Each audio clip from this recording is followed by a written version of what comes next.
What's up? I'm Breanna Ivy, and this is the Hear from a Student podcast.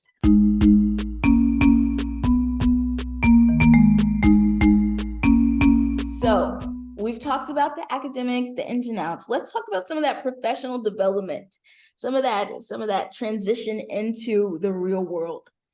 What are some hard skills that you learned in college that you use in your day-to-day as a career woman? Oh, for sure, organization and prioritization. Because what? So many things are happening in a company, and in the role that I'm in, I have extracurricular activities. I have to do my job. I have to do whatever job someone adds to my plate.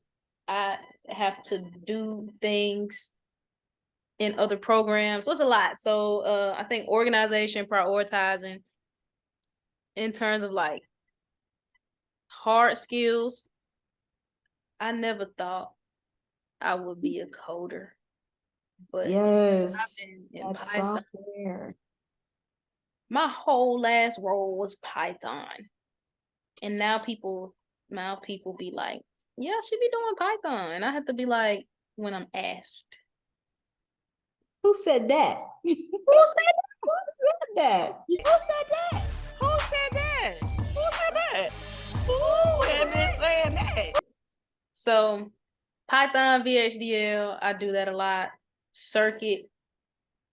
I haven't got to do as much circuit design as I want to. I know it's coming, but just like understanding circuits, like circuit analysis, being able to look at stuff and figure out what's going on. I love that. That's so fun. Bench top testing. So when when you're in lab using the oscilloscope and the power supplies and all the things. Yeah. I do that. Yeah. I use those skills. That's Soft awesome. skills, communication. You gotta communicate. It's something that is so cliche. And I feel like in every part of life, you'd be like, how you have a good relationship, you gotta communicate. How you have a relationship with your parents, with your friends, with your significant other, you gotta communicate. What you do at school. I mean, you have to communicate for real. Like people need to know what you're doing, why you're doing it, especially when you work at a company that's as big as GE Healthcare, which is where I work. Written and oral communication. It's all important. When you're in meetings, people looking at your body language, how you're talking to them, not just what you're saying, how you saying it. Quick aside. Sure. During my junior design class, I had a professor who was so adamant about documentation, and I thought it was the stupidest thing ever. I was like, why do I need to write this down? I know what I'm doing. Why do I need the notes? I was all go, get me to the lab. Because that's the fun stuff, right? Like, I want to design, I want to test, I want to do all that. I will say senior design taught me a little bit about the importance of documentation because this is a real design that we were giving to real people to do. So we took a lot of pride in writing good documentation and then having people tell us what didn't make sense. Because when you build something, to you, it makes sense. Like to you, you know exactly what you did, how it should go, all that stuff. But when you give it to somebody, duct tape in there, then you stick it together. You got a jerry rig, and then like when you're prototyping, you do be jerry rigging stuff. Like, all right, we just gonna put this here just for right now. Like, so gotta balance it exactly like this. Yeah, until you build it, and it's like, okay, this is how we'll really do it. But we took pride in documentation for that project. But I think being in the real world, being at in this corporate role, documentation is so important. Like, especially for somebody like me who's coming in on new projects often, I need to know what was done prior to my presence here. If you're expecting me to do more work on it. So shout out to junior and senior design for teaching me the importance of documentation, or at least trying to, so I wouldn't be so shocked when I came into the real world. And now I document everything. Every little thing. And so at the end of a role or at the end of a project, when people need something from me, I don't have to go try to remember what I did. I don't have to go try to make some stuff up. I have documented the way that it needs to be, which is very important because nothing is done in a vacuum. Everything that you do, somebody else will see eventually, touch eventually, use eventually. So documentation, wow. I Timothy Brothers, wherever you are, I'm so sorry. Yeah, because I hated you. I gave him the business about documentation, but he was right and I was wrong. And I can say that. That's so beautiful. So documentation used quite often. Yeah. I am interrupting this episode because I have something to add to this question. I realize, well, I talk a lot of trash about Georgia Tech, but I should give credit where credit is due. And something really important that Georgia Tech taught me that I did not mention here that I use often is, I mentioned it a little bit before, problem solving, but not just like basic problem solving. Because at transitioning from school to work, I think what I took with me the most about being able to be a good problem solver is being able to do it quickly and to be a thoughtful and well-rounded problem solver. And what I mean by that is a lot of the times when I'm solving a problem, whether I was at tech or at work, the first idea didn't normally work. And so sometimes it would be a habit to want to sulk about the first idea, but I would have to quickly be like, okay, well, what's another idea? Okay, well, what's another idea? Okay, what's another idea? Until I got to something that worked. Kind of like the tone generator project that I either mentioned before this or that I mentioned after this. But being able to do that quickly is something that I use at work a lot because I have a lot of different projects with a lot of different problems, different types of problems, different people working on the problem. And so it is a good skill to be able to think through things quickly, have an idea, try to implement the idea. Did it work? No. Okay, well, now I need a new one, and kind of just run through the list of all the ideas and create them, implement them, test them, keep moving until you find one that works. And then being a thoughtful and well-rounded problem solver in that sometimes you'll have a problem and you'll solve it, but then you'll inadvertently create another one if you don't think it all the way through. And I think at Tech, with the projects that I had to work on in the labs and the group stuff we had to do, you had to really think through how you were going to solve a problem in order not to either create a problem or make an existing problem worse. So I think that's something that a skill I have to use often at work, that I got at Georgia Tech, or that I honed at Georgia Tech, because the problems at work, the consequences are much larger. If you mess something up and make a problem worse, you're dealing with timelines, money, having things that are government regulated. There's a lot that you have to think through when you're problem solving, but that baseline of a skill I got at Tech. So yeah. All right. Back to the episode. Circling back really quickly to communication, I think it's an underrated skill. What they don't tell you, of course, you just hear it all the time and you're like, duh, I'm communicating. But what they don't tell you is when you enter your career, the way people perceive you and the way that you move along the corporate ladder is primarily through communication, right? Mm-hmm. Everybody can do your job, right? Everyone who's been hired into your role can do your job, basically. And so you don't necessarily always set yourself apart skill-wise, mm-hmm. But if people like you, if you are able to deal with difficult people, if you're able to communicate your needs and your requirements and all of that clearly and concisely, then that enables you to move more freely, mm-hmm. and kind of set yourself apart and craft like an identity for yourself within your career. Yeah. So that's the part that they don't tell you. They tell you communication is key, but why is it key? It's key for the idea of you that people are going to form, if you're competent, if you're personable, all of that stuff.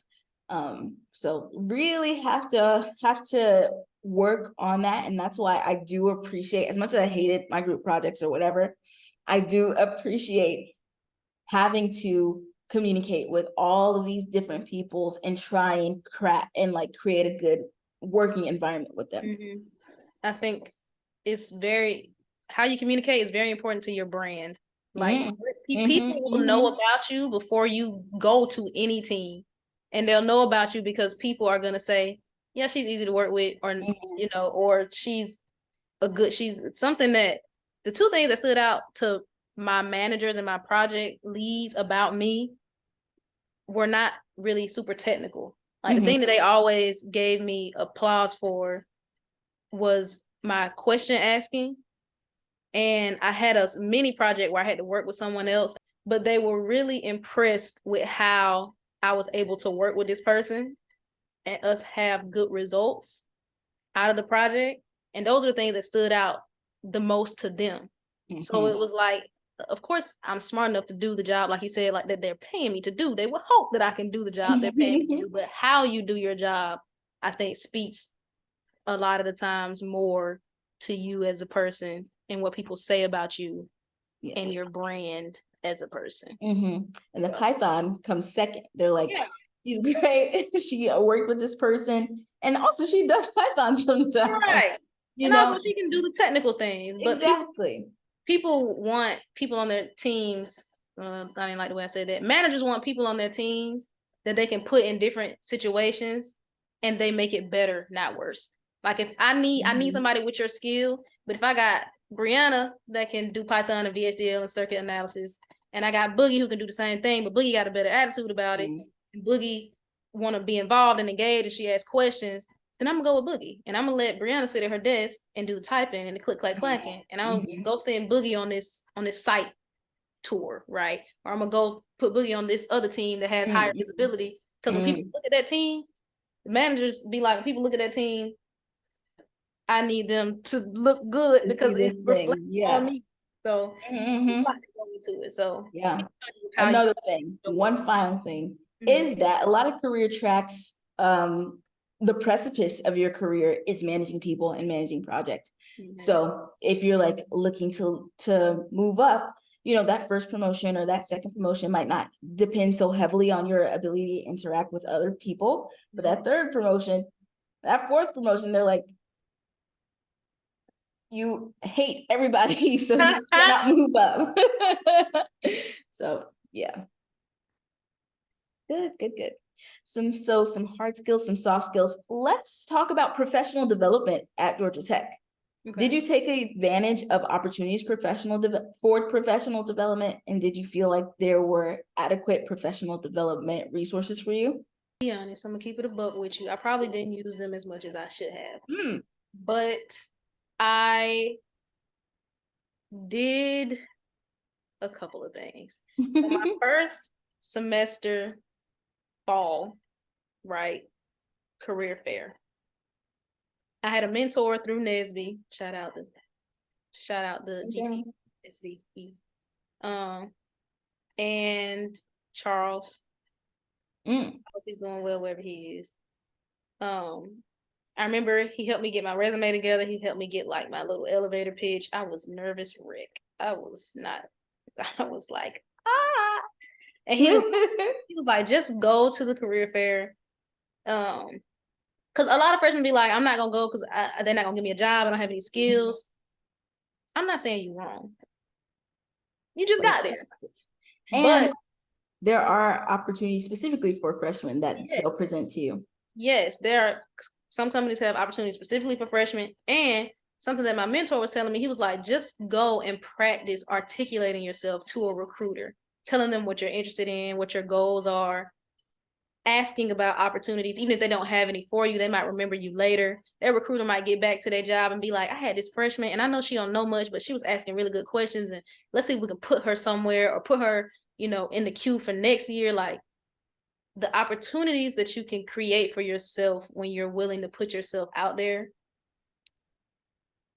is very important.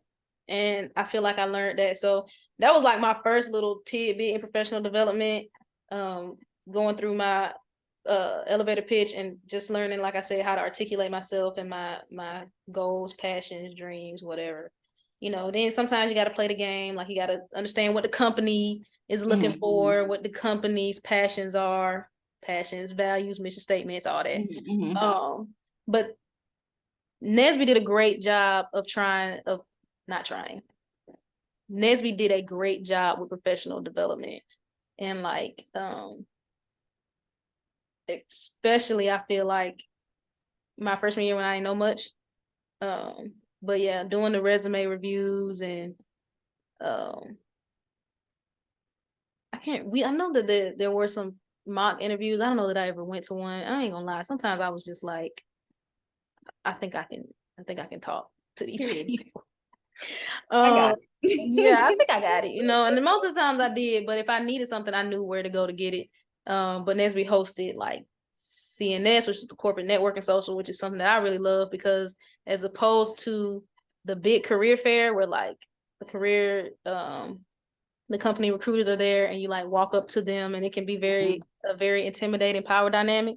The corporate networking social that Nesby hosted was more like a speed dating event. You sit at a table, and instead of you having to get up and go talk to people, the company recruiters would like rotate tables, and they would just sit at a table and talk to like a group of people about the opportunities that they had, the programs that they have, and if you were interested, you could give them your resume and you could talk a little bit more with them like after the event. So that was one of my favorite things that was a part of like Nesby's professional development and like helping you find your career. And I know there were so many other things, but I don't think I took advantage of them the way that I should have. I think it all worked out, so it was okay. It all worked out. Let's talk about how it all worked out, because tell me about some of your internships, professional experiences during college. Yeah, so I didn't have an internship over the summer leading into my sophomore year. Yeah. And then during my sophomore year, for my first internship, this is how the story goes. During my sophomore year, I got an email from the financial aid office, and they were like, "Hey, Breanna, we see your grades. We, heard good things about you through the grapevine, I suppose. We have this opportunity, you should apply for it." And I was like, okay. So they sent me like some information, and it was a BlackRock scholarship. I didn't know anything about BlackRock. This is a big name for people who don't know. Go Google BlackRock. Thank you. I didn't know anything about BlackRock. I had to go Google it. And I was like, I don't really know. This is in finance. Fintech. I was like, what's a fintech? Financial technology. And back then, it wasn't so trendy. Yeah. It's trendy right now. It's trendy now, but I think BlackRock was one of the first people to be doing it prior to it being trendy. And so I was talking to my mom, because my mom was my girl right there. I was like, I don't really know, Mom, because I don't want to be in finance. Like, I want to make circuits. And she was like, well, you never know what can happen. So just fill it out anyway. So I fill it out, and they were like, the interview process was 2 parts. One at Georgia Tech, and then if you pass that one, we'll let you know what to do next. So I went into the financial aid office at Tech. I did the interview. I be talking. I feel like I'm good at it. I did the interview. I thought it went well, and it did, because I went to the next round. And the next round, unbeknownst to me, was we're gonna fly you to New York for you to interview at the company with these people. Wild. This was before flued out. Because if I had known it, okay. Okay. My first time on a plane. This is a thank you God moment. My first time on a plane, paid for. My first time in New York, paid for. So I went with another girl who got to the interview part, and her dad took us to the airport on the plane for the first time. We had a car waiting, picked us up, took us to the took us to the hotel in downtown New York. Nervous. Can you say nervous? I was so nervous. In this hotel with this girl I didn't know. We had money for room service for food, so I was like, let's ball out. Trying to like get myself together. I remember getting up, got dressed before her because I was nervous and I needed to talk to Jesus. And we walked, because the hotel was in walking distance to BlackRock. We walked and we got in, and it was like, oh, all all the people. We learned about all the stuff. It was so great. We got to meet so many people. We met the CEO, Larry Fink. Which is cool. Yeah, we had dinner. Not only did we meet them, but we I can't even remember all the people. I remember this one guy, he used to work at BuzzFeed and he went to BlackRock. So many important people like CFOs, CEOs, CEOs. And the lady over the program, Sarah Halleck, such a sweetheart. Shout out to her. I love her so much. She took such good care of us. She was like, we went to this very fancy, I'm a little Small town girl. I'm a little black small town girl from Macon, Georgia. I don't know nothing about no salad fork. And I ain't gonna say my mama didn't try. Teach me about a salad fork. But we got to this super fancy Italian restaurant. I felt good because I was there, but I felt so like it was like an out of body, like what am I doing here? Side note, I think I told you this already, but like if I ever get rich and fancy, I'm gonna act like I ain't never been nowhere every time. Like I cannot do the cool, calm, and collect. I'm gonna be like, oh my God. There's caviar in this pasta. Like I'm gonna lose it. So, and I remember Sarah was like, she said something to the effect of you may never have a chance to sit down with a Fortune 500 CEO company person again. But we're gonna go around this table and everybody is gonna ask him a question. You don't get to we're not gonna skip you. You're gonna ask somebody at this table a question. Shout out to her for that. And so yeah, we got to do that. At lunch they let us like this was at dinner, but at lunch they let us like walk around New York City, and I went to the hotel that Eloise was filmed in, a little movie. I had such a good time. Walked around. And this is all the interview. I was like, this is crazy. Yeah, because they flew you out and everything. They got money. Crazy. And then the next day, you know, that's the blazer day. That's the day you get It's time. This interview process, my God, today. We interviewed from like 8 a.m. to like lunchtime. 8 lunch and got back on the bus to go to the airport, if I'm not mistaken. It was so intense. But it went well and I got the internship. So yay! So I got to spend a summer in New York City. Working for BlackRock as a financial analyst. Period. And I had a time. I stayed in Union Square. I don't know if people. We had a time. And I stayed in the NYU dorm, and it was a great time. I learned so much. That was my first like real. It was my first job, and my first like, I guess I would call it coding. But yeah, it was a great time, and I learned a lot, and I got to explore New York, and it was great. New York. And yeah. Okay. Next internship. BlackRock ends. You had the opportunity to go back to BlackRock, is that right? I did. Oh wow, you be listening. I did have an opportunity to go back to BlackRock. Someone reached out to me prior to like the recruiting season, so I hadn't no one was like coming, no career fairs, none of that had happened yet, and I just had to sit with myself and decide if I want to. Me going back would have been the safe thing to do. It would have guaranteed me a job. But it's not necessarily what I wanted. I wanted to experience something in the engineering world. And I feel like for internships are for you to explore what it is you may want to do. And I feel like I'm glad that BlackRock was my first internship because it gave me a chance to explore something outside of engineering. But for my second one, I wanted to do something within the realm of engineering.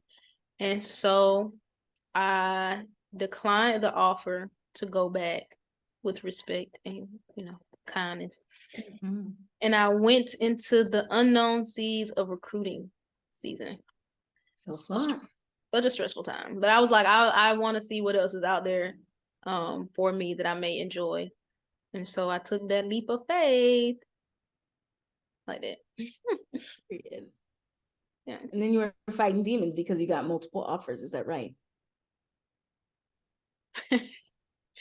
I was. Yes. And she was fighting these demons alone, everybody. And only opted to tell her best college friend after she'd already probably come to her decision. She had been fighting these demons. So tell us about those demons. I like the way you set that up. Actually, Yeah. I hated it. Yeah, so recruiting season happened. I went to the career fairs, applied, and I got a couple of different offers. And how do I want to tell this story? Because this is what I did is very frowned upon, and you very much should not do it. Like, I know it's frowned upon, but that's because I don't care about that. so yeah, I had multiple offers, and I was making mistakes that one may make when they are trying to navigate the career pool for the first time. Yes. Aside, navigating the career pool for the first time as an African-American woman. I think, are you first generation? You're not technically first generation, but like. Yeah, I'm telling you, my mom went to college after. Yeah. After we were older. And you're the first engineer, you know, first person navigating Georgia Tech's, environment of career fair offers, internships, stuff like that. It cannot be minimized, the fact that you're basically going into it blind, right? Yeah. Things that people that maybe have a generational wealth or have generationally gone to college and done these things for, they might have a bit more insight into the ins and outs, the do's and don'ts, the tips and tricks. Yeah. So want to preface that. Yeah. Like understanding the offer besides like just the money. Excuse me. And my mom would be like, I guess, considered a non-traditional college student. Like she didn't go right after school. I went right after school. She had, kids. So it was a little bit different, but I won't say first generation because I understand, what I mean. But yeah, it was a time and I didn't know what to do really. To be honest, oh gosh, I'm just thinking back on how stressful that situation was. Like you said, understanding the rules, understanding, I don't really want to say what I did because it's embarrassing, but like just understanding the things, the unspoken rules, right? Because it might not be a real rule, but the way that the landscape has been created, there are things that are understood that you can do and you shouldn't do. Do the things you shouldn't do is frowned upon. But nobody's really said, don't do this. It could be understood. Yeah. Maybe the thing that I did was common sense you don't do, but whatever. So I had these two offers and not gonna lie, I really didn't know what I was gonna do. One was offering more money, but one was offering, I think, what I want to say. One was offering more money, but one was offering more of an experience, I will say. More of I'll just say experience. One was offering more money, and I think one was just offering more of a total experience. So I'm very indecisive, as I said prior. I'm not good at making decisions, but I didn't know what to do. And my mom, God bless her heart, was like, you should make a list. And I was like, girl, that is so stupid.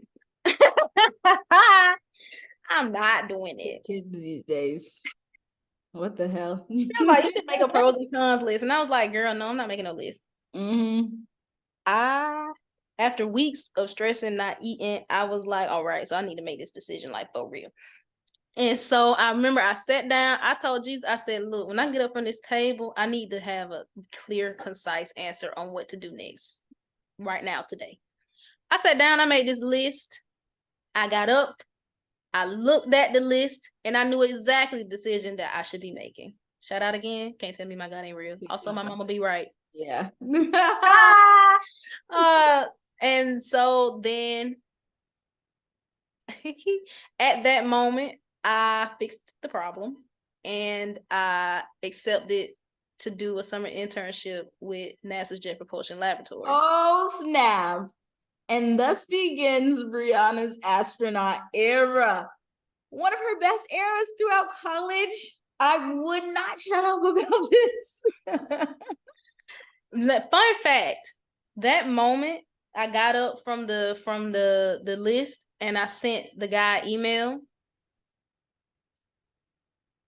One of the things on my list was that I met the hiring manager at JPL and I did not physically meet the hiring manager at the other company. And so immediately when I got up from that list, I sent him an email saying that I was going to accept the internship. And he sent me a text message and he said, call me ASAP. Now this is COVID. So this is prime. Everybody's internship is getting canceled. Everybody's getting rescheduled. Nobody has a job for the summer. So I just knew for a fact that he was about to tell me, I'm sorry, it's but we over, can't have any interns. The pandemic is happening for real. What? Like, it's happening. The pancake. It's happening. So that's what I knew he was going to tell me. I waited like 25 seconds and then I called him. And he was like, yeah, so I know that you're going to be an intern around the time of the launch of Perseverance. And I was just wondering if you would like to extend your internship so that you could stay for the launch of Perseverance since you'll be working on Perseverance. I said, my God, come on. Also, there's the recurring joke / non-joke that Breanna is the Lord's favorite. Like the way, and like I feel are both blessed because God and the universe really be coming to our rescue and be showing us things and whatnot. But Breanna has like a direct line. She be calling him. I'm convinced. It was really crazy. So yeah, and that's how I ended up at NASA. And that was that was an incredible experience. What a guy.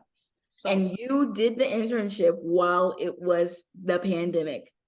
So, how was working from home before you even had a chance to work from the office? How it was first of all, I'm so thankful that they didn't cancel it. Also, I didn't have any money to be going to Pasadena, California.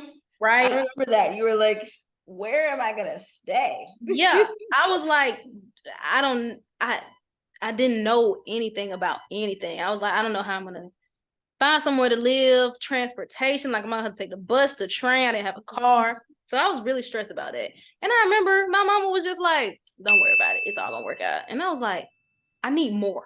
You need to stop questioning your mom. Because don't I? You think no, Diana is God's favorite, like for real. For real. But she was like, don't worry about it, it's all gonna work out. And he called me one day, and he was like, so we're gonna keep you as an intern, but you're gonna work from home. The pandemic, it's not safe to have people in the office.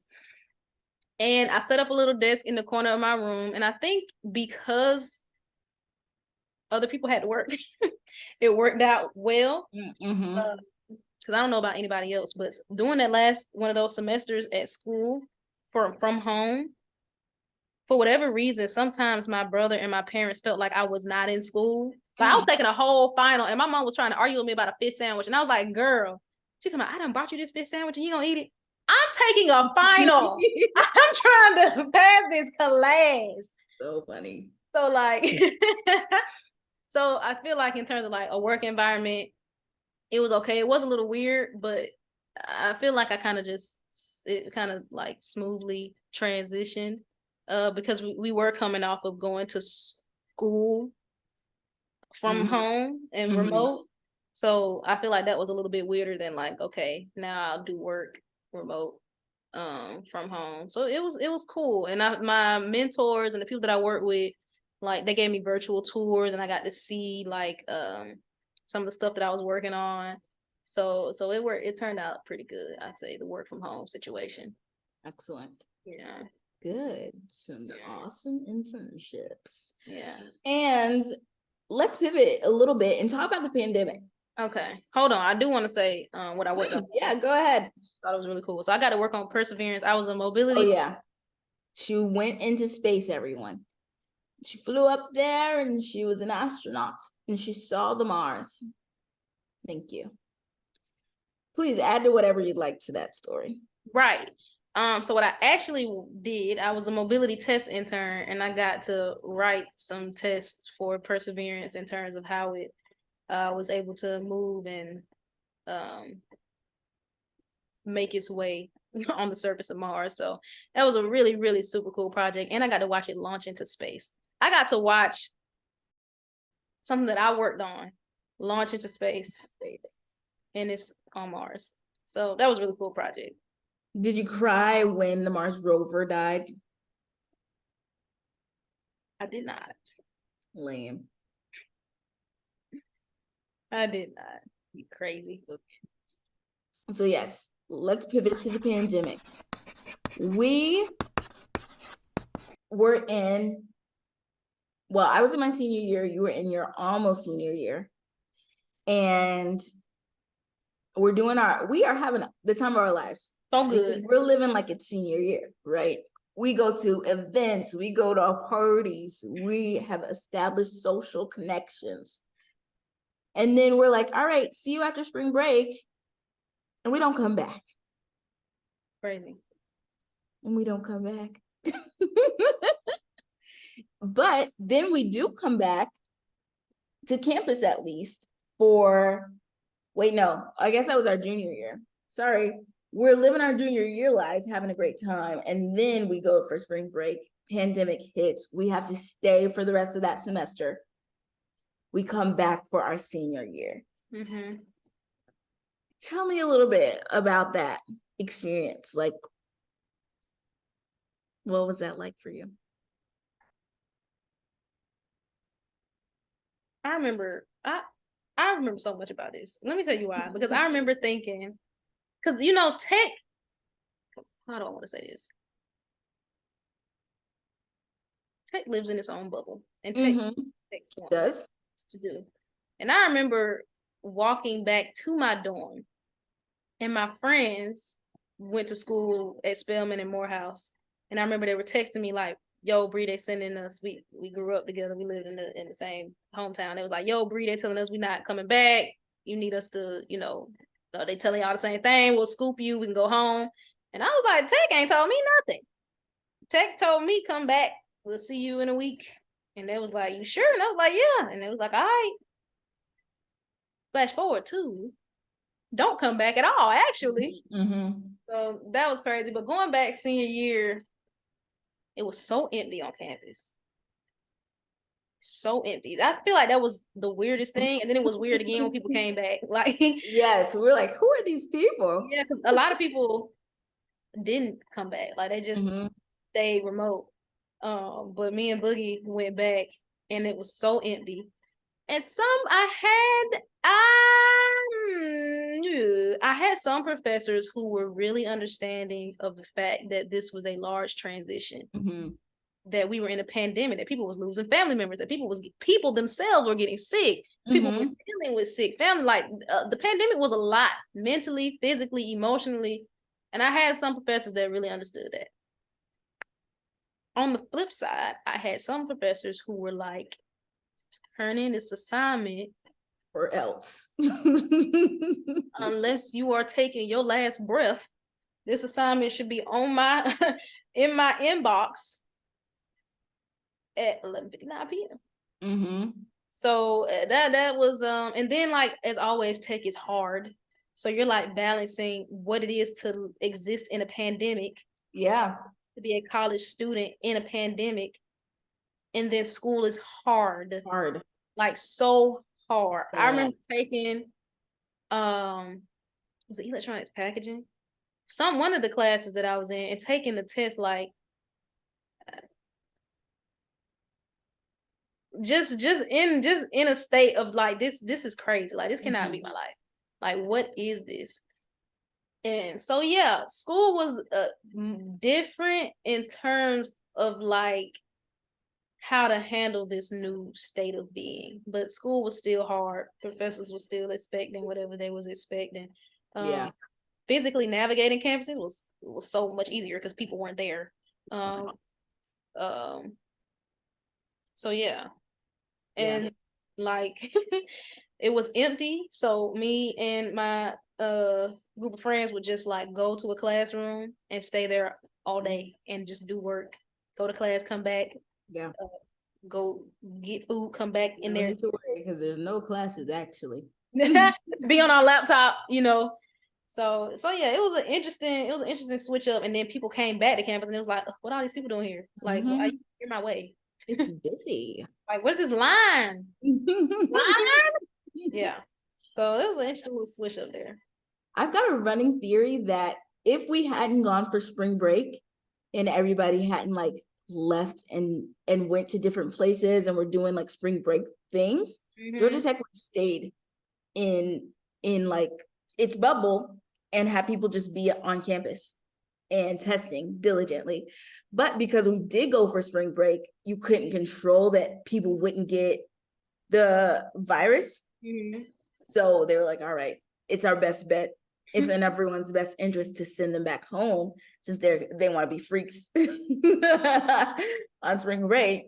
But if it hadn't hit and if they had just canceled spring break, then they would have kept us on campus and just tested us rigorously. And, you know, Georgia Tech gets a lot of things wrong, but their handling of COVID was pretty spot on, especially for Georgia College. Because let's talk about that. We're in like in an absolutely crazy state that did not want to be like, you have to wear masks. They had to deal with the fact that there was no like mask mandate, and they could not mandate us to wear masks on campus. So they're just like begging on their knees. They were testing us. They spent so much money on just perks to get people in the testing facility, like popsicles, ice cream, cookies, brownies, cookies, anything. They're please come get tested. Yeah. Had a whole infrastructure where like overnighting tests. You got your test results in like 24 hours. So like that whole stand up of that entire like testing program and the pandemic response team or whatever, they did that. I was gonna say that I feel like they handled it really well. I give Georgia Tech crap for a lot of stuff, and I will because it was hard. But post-pandemic, the way that they dealt with that and the testing, like you said, the infrastructure that they built for us to be getting tested, the accessibility of the test, anywhere you were on campus, you could find a place to get tested. And it didn't take long. It wasn't like people couldn't be like, oh, I got to stand in line, it takes too long. You couldn't say that. It was literally a meeting. Not even 5 minutes. Could do it. I'm pretty sure alumni could sign up as well. If you're just in the area, like get tested. We'll have your stuff here. Yeah. So yeah, that was GT. And I was like in that lead up to our senior year when the pandemic was happening, I'm really bad at doing things from home. Like online school, my arch nemesis. I was like, I fear for my ability to graduate. Yeah. If I'm not on campus. Not to be Boogie for coming with me. Side story. I was okay. I mentioned earlier that I'm very self-disciplined, self-motivated. I would have been okay doing school from home. Boogie called me and said, I can't do this. I'm not gonna make it. She was like, you got to come back to campus with me. I can't stay here, but I also can't go back alone. And I was like, well, Mom, guess I'm going to get the video. And we did. And that was a good year. And it was hard. Like, I did my senior thesis that year. Crazy. I was like, I would have never been able to do this at home. That is very true. That is very true. And I think we were still doing like incubator stuff, if I'm not mistaken. Or some project that I was doing. it was difficult a little bit. Yeah. And then I remember the last day to work on Inky, the first semester that we were working on it, and somebody that we were working with in the lab got COVID, and we couldn't. No, I'm walking out the door. I spent so much. I spent 80% of my life in the lab working on Inky, the incubator. I'm walking out the door to go to the lab one morning. I get a text message. What we gonna do? What we gonna do? I said, what are you talking about? I look at the Teams chat for the project and see that somebody had got the bid that we were all in contact with except for like 3 people. I picked up my phone to text my friend back, and I said, actually, I don't know what we're gonna do, but I'm turning around and go back in my dorm. We had an emergency call, just me and him, because we like led the electronics. We was like, all right. This is the last day of the semester. Like, this is the last day for anybody to work on the project. So yeah, man, pandemic was crazy. It was. Luckily, we never got the bid. Hallelujah. Come on. So thank you, God, for covering us. Okay. So we've really like traversed your Georgia Tech experience. Crazy. Did Georgia Tech live up to your expectations? Or did you have any expectations? That's a great question, and I don't think anyone has ever asked it to me in that way.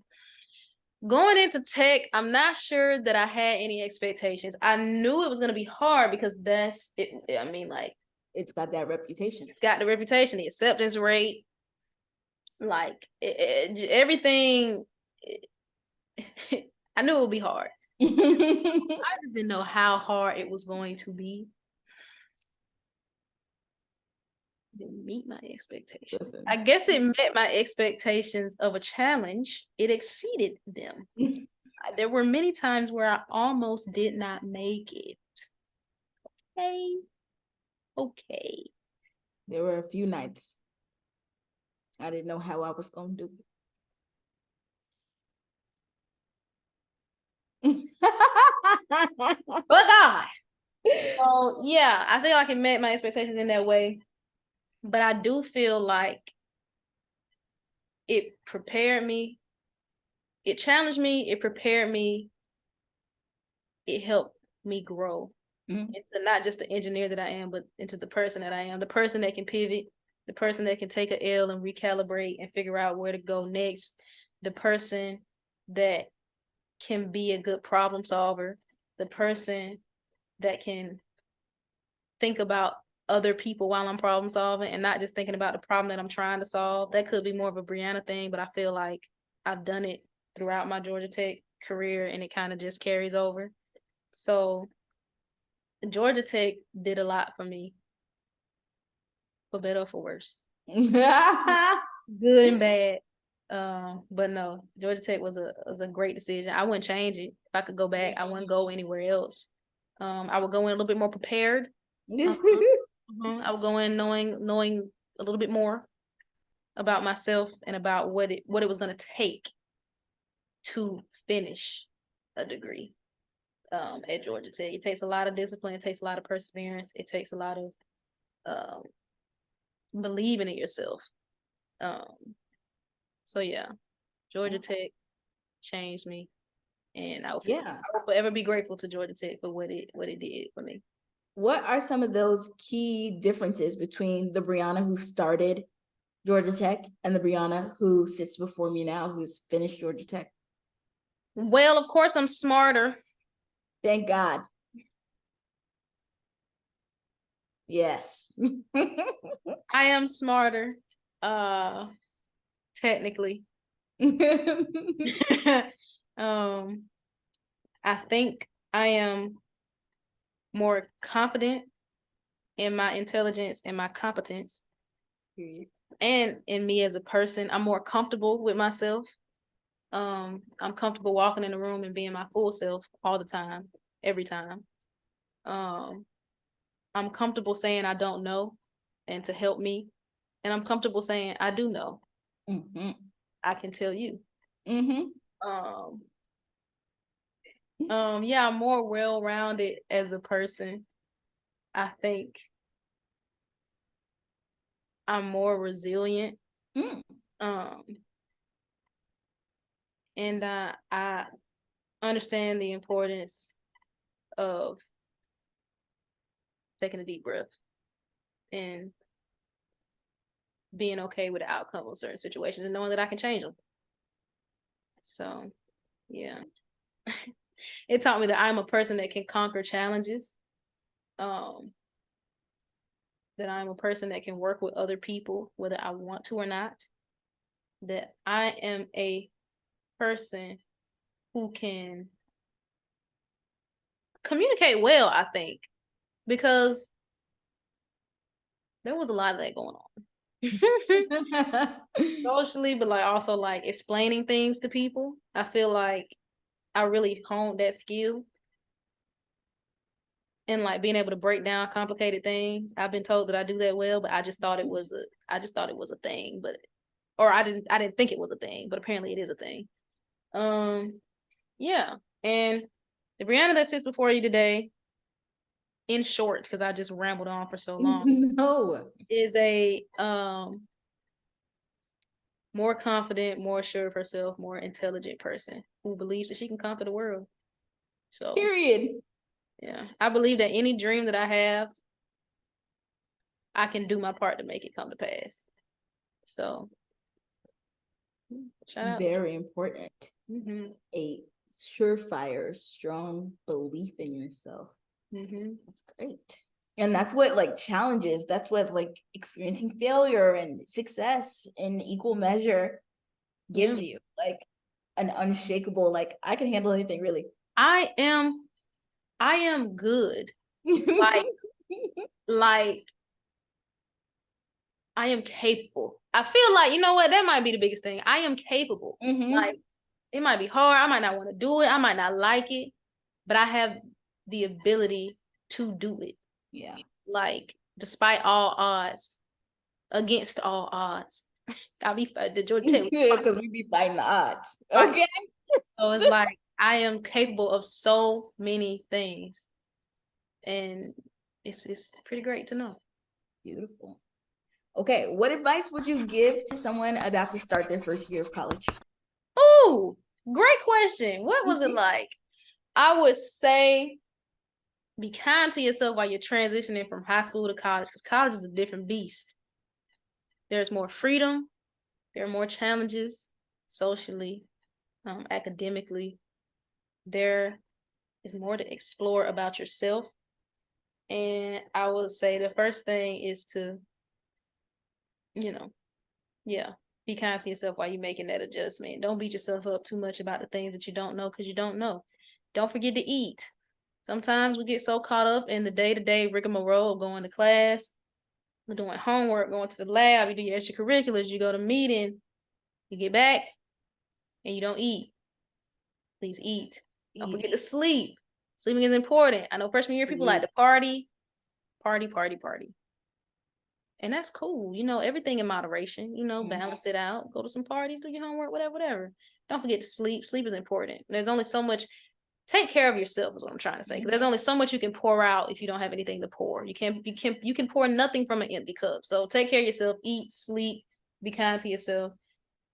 Ask for help when you need it. Don't wait until you failed the first 3 tests of your calculus class. Please.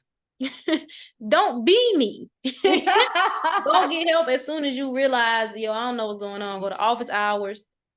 Don't be afraid to talk to the people in your class. Yeah. And try new stuff. Join orgs that you maybe think, I don't really know about that. Join it. Go see what's up. This is the last stage in your life, this college stage, where you get so much freedom to explore with little consequence. In terms of like, if I don't like this, I don't have to do it. If I don't like this extracurricular, I don't have to do it. I don't have to go back to another meeting. You know what I'm saying? Like you get to figure out what you like, and yeah, take the opportunity to explore yourself, explore what you like. Anything else? I feel like the academic groove will come, like Get into it. figure out how you like to study. And I feel like as you start stepping through your academic career, it'll get easier. You'll realize what things work and what things don't. Yeah. I am interrupting this episode because I have something to add to this question. Something that I would add to my advice is to make sure that you are building a good village around yourself. I talked in different parts of this episode about my friends and like being able to go out to eat and people, just be having people to study with. But I think in the very beginning, it was super important for me to get good people around me and people that could encourage me and that I can encourage them. And for me, and to remind me to like take a break. And for me, that was important because I wasn't going to take a break myself, and I wasn't going to tell myself that I was doing a good job, and I wasn't going to do any of the things that my friends around me were doing when they saw me stressed or whatever. And I could do it for other people. So if I saw my friends stressed, oh, you're doing all right. We all out here struggling, just, sink or swim. But to have people around me that poured into me as well in that way was really important when I couldn't do it myself. And they helped me add that balance of we're going to study, then we're going to go do something fun. We're going to knock out this homework, and then we're going to order something to eat. And just being able to build in that balance of doing things outside of just academics. The people around me, my friends, were really instrumental in me being able to have that experience. Because I remember sitting doing homework one day when I probably had been doing it all day, and I thought to myself, I don't want to look back over these 4 years and all I remember is stress and tests. Granted, that's a large chunk of my memory, but it's not the only thing I remember. Since I made that decision from that day, I was able to create other memories with the help of my friends, which is very important. So making sure that you build a good village around yourself is imperative. I don't know how you could do Georgia Tech or college without a good group, a good support system around you. And sometimes it's also important, and this is the last part, for me, I got lucky in that the friends that I studied with became like my friends outside of my roommate and the other friends that I had. But the friends that I studied with when I got into like my super challenging engineering courses also became my actual friends. So we talked outside of that class, and they weren't the friends that I saw in the class and then never spoke to again. So I got lucky in that way. But you also, as you're going through your college career, figure out your study friends, your pour into me friends, who do I need to be around when I'm not in class. So you kind of figure out how to gauge that. But in any regard, building your village and having good people around you is super, super important. I know that the primary function of college is for us to get our degrees and to put ourselves in a position to have successful careers post-college. But if you allow it to be, college can be so much more than that, and it can provide so much more than that to you, including lifelong friends that you create and that you build while you're building your village in college. So, okay, back to the episode. And believe in yourself. That's the last thing. Believe in yourself. No matter what the tests say, no matter what the quizzes say, believe in you and your mind, and you can come out on the other side. Beautiful. Okay, and one fun question to close us out.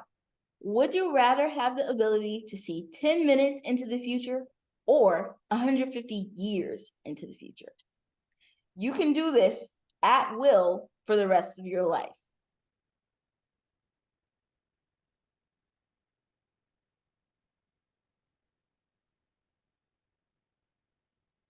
Ten minutes. Oh, I knew you would choose that. Why? Choose that. You're like, okay. Why you knew I was? Okay. Love that. That's great. How you knew I was gonna choose that? Because I know you. Mm. Yes. And with that, we will end this episode. Thank you so much, Bree, for submitting to my interviewing today. I think we all learned a lot just from your experience in college. So I am so happy that we had the opportunity to talk about it in this setting. Thank you so much, William. Thank you for interviewing me today, picking my brain, making me remember stuff that I had forgotten or not wanted to think about for a long time.